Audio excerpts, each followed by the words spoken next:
16 জনকে নিয়ে শুরু হয়েছে প্রথম দিনের জাতীয় দলের ক্যাম্প। যদিও ক্যাম্প শুরুর কথা ছিল গতকালকে, কিন্তু সেটা গতকালকে হয়নি। নতুন কোচের অধীনে শুরু হয়েছে ক্যাম্প, যেখানে 26 সদস্যের একটি স্কোয়াড ঘোষণা করা হয়েছে, যার মধ্যে এখন পর্যন্ত 16 জন ক্যাম্পে যোগ দিয়েছেন। বৃষ্টি হচ্ছে, আর এই বৃষ্টির মধ্যে কিন্তু একে একে ফুটবলার আসছেন, তারা টিম হোটেলে উঠেছেন।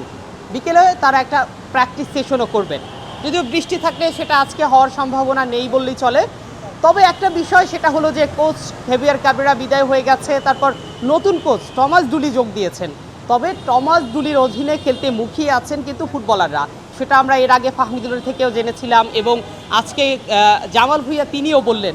জামাল ভুঁইয়ার একটা বিষয়, সেটা হলো যে আমরা জানি যে হেভিয়ার কাবরেরার অধীনে তিনি কিন্তু দিনের পর দিন অবহেলিত ছিলেন, বেঞ্চে বসে তাকে কাটাতে হয়েছে। তিনি স্কোয়াডে ছিলেন না, প্রথম একাদশে জায়গা পাননি, এমনকি এমনও ম্যাচ গেছে যে পুরো 90 মিনিটে তাকে 1 মিনিটের জন্য নামানো হয়নি। সেটা নিয়ে কিন্তু জামাল ভুঁইয়া মুখে আক্ষেপের সুর শোনা গেছে। জামাল ভুঁইয়াকে প্রশ্ন করা হয়েছিল যে নতুন কোচের অধীনে তিনি স্কোয়াডে থাকবেন কিনা।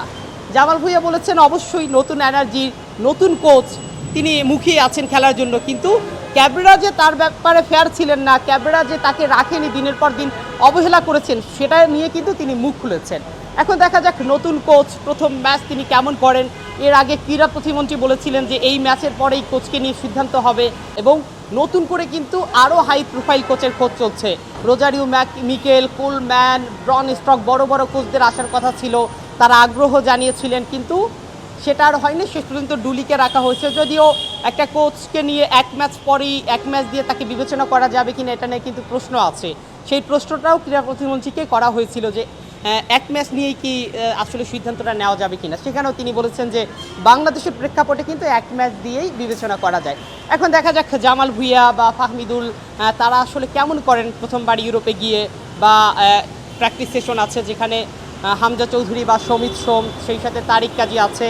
তারা যেহেতু বিদেশে আছেন, তারা বাংলাদেশে আসার সম্ভাবনা কম। যদিও 29 তারিখে তারিক কাজীর আসার কথা আছে বাংলাদেশে, তিনি দলের সাথে যোগ দিবেন। আর না হয় বিদেশ থেকে সরাসরি সান মার্টিনোতে তারা যাবেন, এবং সমিত সোম এবং হামজা চৌধুরী তারাও কিন্তু সেই বিদেশ থেকে সরাসরি সান মার্টিনোতে গিয়ে যোগ দিবেন।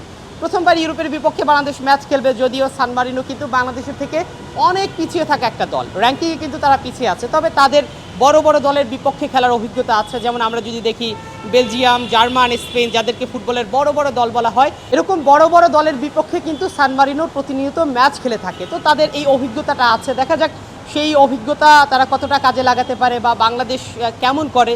যদিও এখানে আসলে সমালোচনা করার কিছু নেই, হয়তো এখন পিছিয়ে থাকা দলের বিপক্ষে ম্যাচ খেলছে, পরবর্তীতে হয়তো বাংলাদেশ আরও বড় বড় দলের বিপক্ষে ম্যাচ খেলবে, কারণ এটা তো কেবল শুরু। দেখা যাক সেই শুরুটা জামাল ভুঁইয়ারা কেমন করেন। আসিফুল হাসান, এনপিবি।